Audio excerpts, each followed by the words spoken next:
Okay, we're ready to start. James Cole from Sky Sports News. Hi Jimmy, how's everyone pulled up after that fairly tough test, and obviously with a really short turnaround? How hard is that going to be? I think everyone's pulled up pretty well. Obviously there's some stiffness there, as you'd expect. We had that in the first game with the bowlers that played in that, pulled up obviously stiff. Is everyone on mute? Because I'm not really doing anything. Sorry, it's not. Yeah, Cheers. go ahead. Sorry, James. Mute is the culprit. Yeah, so I think there's a bit of stiffness with the bowlers, but that's inevitable. Obviously, I think Ben was very stiff yesterday, having done pretty much everything over the 5 days of that test match. But yeah, we just need to use these next 2 days wisely. We've got practice this afternoon and then another day tomorrow before the start of the game. And if we can keep recovering well, and yeah, it's about being smart with the practice now, and knowing that we want to go into Friday feeling really fresh. And how hungry are the guys to continue this now, having got back in this series, go on and win it? Yeah, obviously it's really important for us to finish off this series. We did brilliantly this week to get ourselves back in it after a disappointing showing at Southampton. So we've got a great opportunity now to win this series. So we want to kick on from last week and build. There's still areas to improve. Just if we can keep doing that, keep looking to improve, I'm sure we'll put in another good performance this week. And because of the performance of the bowlers, competition for bowling places is fierce. Have you ever known it so fierce in this England Test team? Is this the best competition for places in the bowling lineup you've known?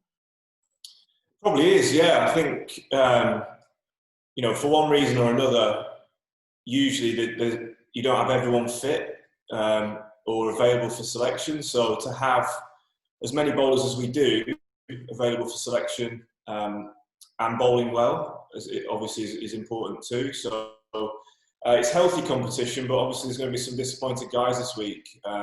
With 3 spots up for grabs, and there's probably 6 or 7 guys who could fill those 3 spaces. So we're just going to have to.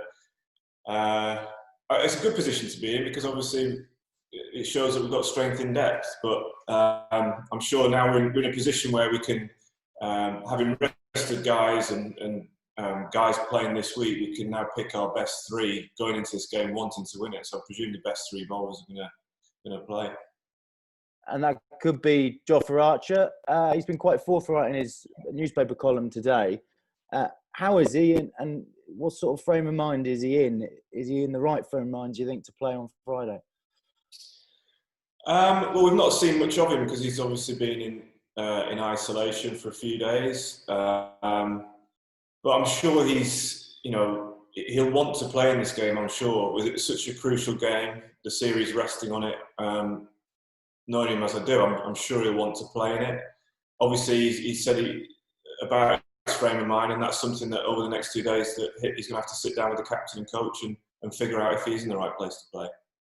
And finally, from me, what can you do with all your experience? What advice can you offer him? How can you help him? He's obviously finding it tough with the spotlight on him as it is.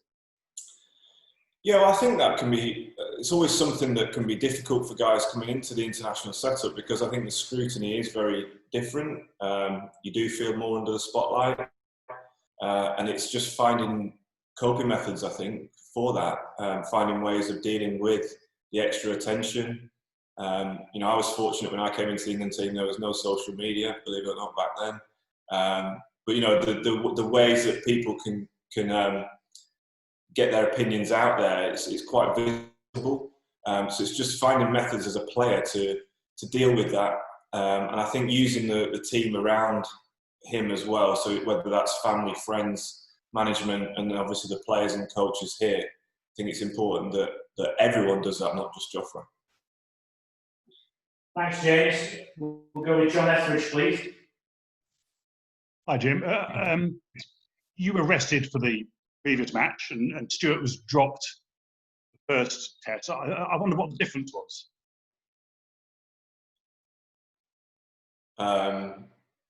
The difference between being rested. Between being dropped and being rested in what is, as you just said, there's half a dozen guys going for 3 spots. Was there a clear distinction between Stuart being dropped, you being rested? Well, I was told I was rested, yes, because of the workload spike, and obviously the last couple of years, looking at getting the most out of not just me, but the rest of the bowlers in this short test summer.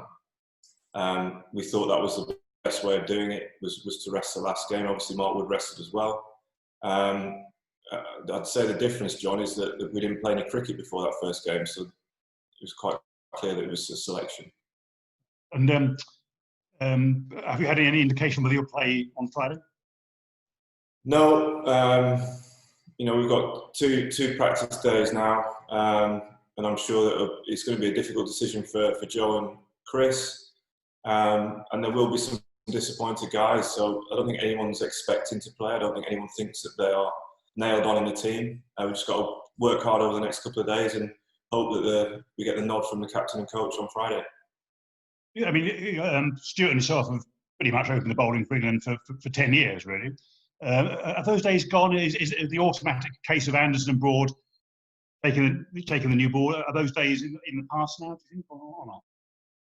I really hope not. I think our record together is speaks for itself, and I'd really like to think that if we're in a situation where we're both fit and England are picking their strongest bowling attack, then we'd both be in that. Obviously, there will be moments in the future where we're not bowling together, which has happened in this series already. It's happened in the last 2 years, naturally through injury or resting. So it's going to be different going forward. And I don't think we're going to play every game together, but I'd love to think that we've got plenty more games together in the future.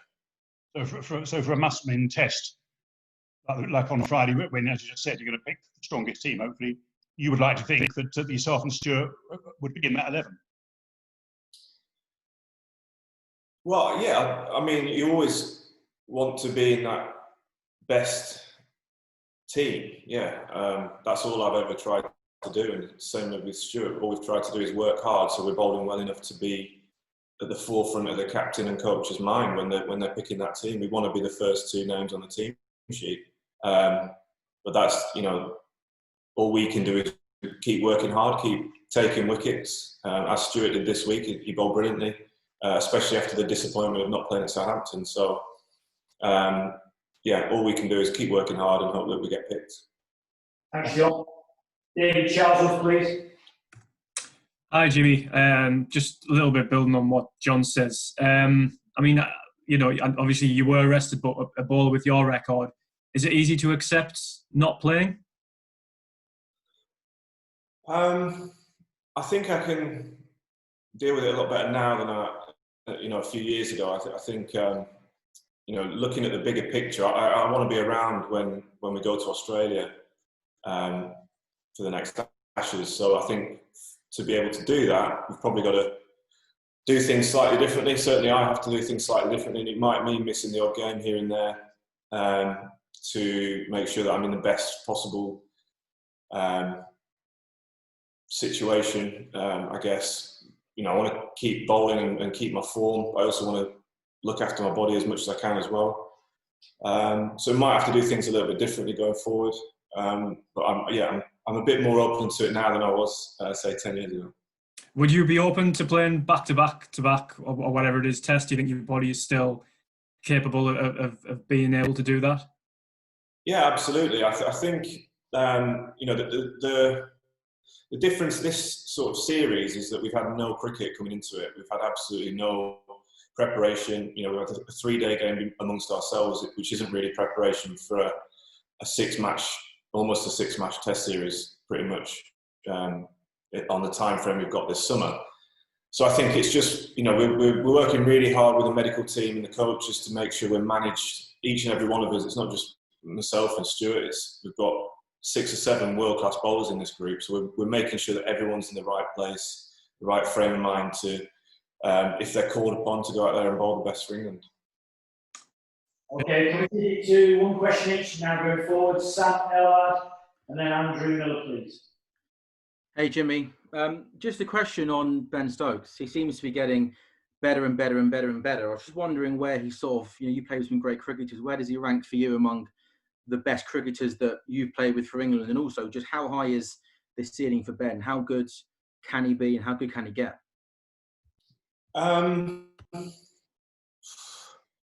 mean, it's hard to say how good he is because it's hard to find the words. I saw Joe said the other day that we're in the presence of greatness, and he's spot on. The fact that he could get into any team as a batsman, without his bowling, his fielding, I think speaks volumes. His bowling's getting better and better each time he goes out there, and he could get into a lot of teams' bowling attacks as well. So it's just amazing to have that talent in our team, and to be able to watch it firsthand as well is amazing. And we just mentioned looking after the players, especially through a series like this. And after a week where he's pretty much done everything, he was chasing balls off his own bowling, batting most of the 2 innings that we did bat, and getting wickets as well. It can take its toll. So we've got to look after him and make sure we can keep getting the best out of him for as long as possible. Because you look at, he's certainly the best all-rounder I've ever played with. I think certainly I think he's becoming the best all-rounder that England's ever had. And there's no reason why he can't go on and be even better. With the bat averaging the 40s, with the ball under 30, and taking spectacular catches. So it's just incredible that we've got him on our team, and it's a pleasure to watch. Thanks. We're going to skip Andrew. We're going to go to India and Kushik first up, please.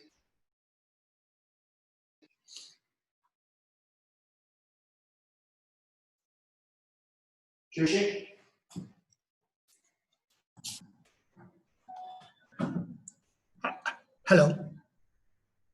Hello, shall I go? Kaushik here. Go ahead, please. Hi Jimmy. Bretley has said that ICC should allow some kind of artificial substance in the ball in this current condition. Otherwise, the task for the bowlers is getting harder. Do you subscribe to this view? Do you think ICC should change the rule of ball tempering a little bit and allow artificial substance to shine the ball? I think you know what my answer is going to be to that as a swing bowler, I think it needs constant review. Really, it's something that times are very different at the moment. We're having to do a lot of things differently, so I think it should be looked at. At the moment, though, I think with the sweat, it's working fine. We saw some swing and some movement, not just in the last game, but the game before as well.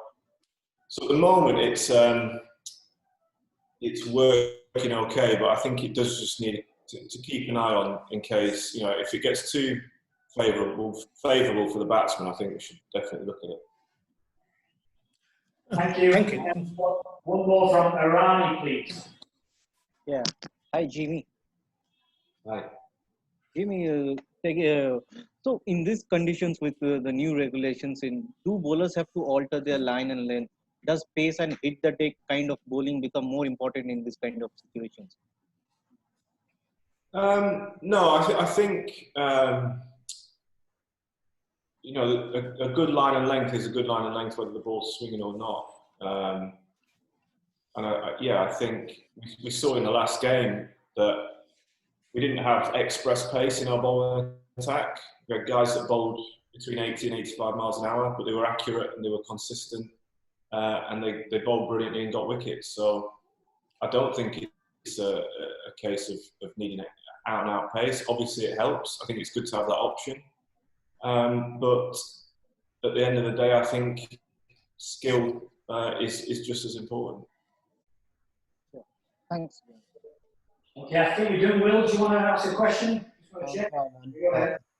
Jimmy, across these 10 days of cricket you've had, or 9 with the rain, have the bowling group sort of discussed the progress you're having in the sort of new world without saliva, like what you're working out, how best to do things? Have you sort of had meetings after each game to work out how best to swing the ball and all that kind of stuff? Yeah, I mean, again, it's constant discussion, really. We've done pretty well so far with sweat. You know, we're lucky that we've got some pretty sweaty lads in our group that look after the ball. And at the moment that's working, and it's just constant communication, really. I think, you know, being more just more aware that reverse swing might play a part, because the ball's a bit drier potentially. You know, just keeping things as being as communicative as possible, really. And so far it's been working well. Okay, thank you very much. Catch you all tomorrow. Cheers. Bye bye.